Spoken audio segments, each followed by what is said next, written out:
Go. I'd like to dedicate this to Bill Coates from the Twist in Time and Bob Long from On the Map.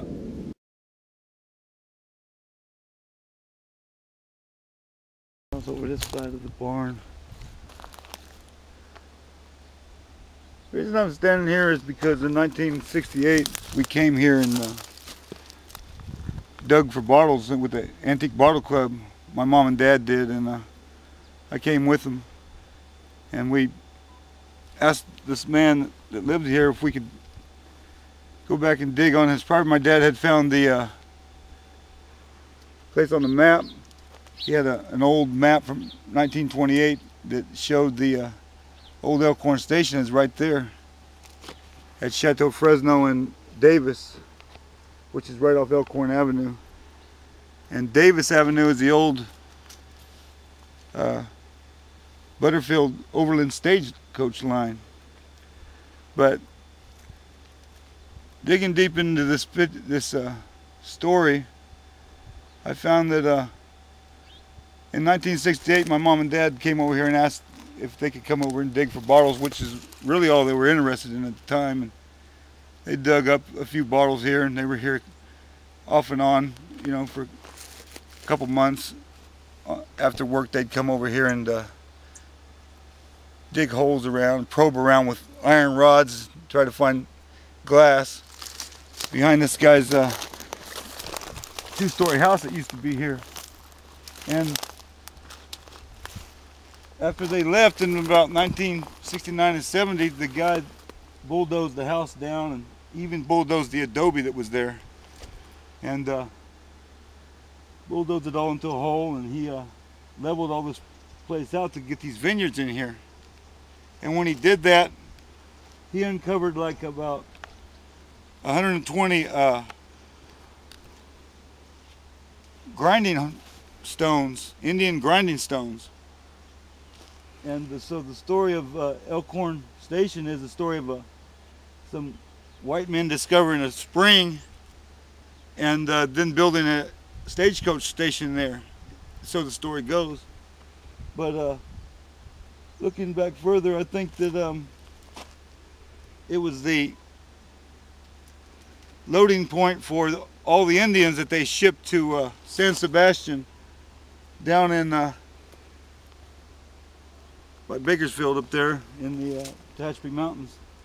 They had a reservation, and they had a massacre at Kernville, and the Indians that were from around here, which was the Apalachee Indians, were some of them were in the massacre that they had there, or the battle of Kernville, whatever they want to call it.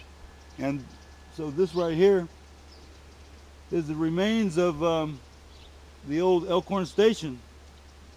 The barns and stuff you see over there aren't from the time of what we're talking about when the Indians were here, but it was probably a Indian camp that the white men came along and found and made a since there was a spring there, an artesian spring that the history says, it they might have discovered it after the Indians and found that it was good, and they went ahead and got rid of the Indians, and so that's why all the Indian stones were there when the guy plowed this. And the reason I know that when the guy plowed it, he found all the stones is because my mom and dad knew the guy, and he took the stones and he went ahead and painted them white and lined his driveway with these Indian rocks, that you grind with. And he woke up one morning and all his driveway and decorations were gone. Somebody stole them, and nope, I don't know who might have did it, but the thing is, them stones, why were they there? You know what I mean? Why are they here in this field between here and there? And this location right here, when we were digging out there back in 1968, I was a little kid, and I could look back here and see trees, and there was trees planted that looked like a little bit more distance than this. Now it's just a small circle. But this is the remnants of, I guess, a pond that belonged to somebody over here. And, you know, it's private property, I'm sure. But, you know, the Elkhorn station belongs to California, you know. And I thought I would come and share this with you. It's in our area. The adobe was over there. They went ahead and tore the adobe down. And, you know, it's, I don't know, it's from 1852 or, you know, whenever the Indians were removed, I'm sure, you know.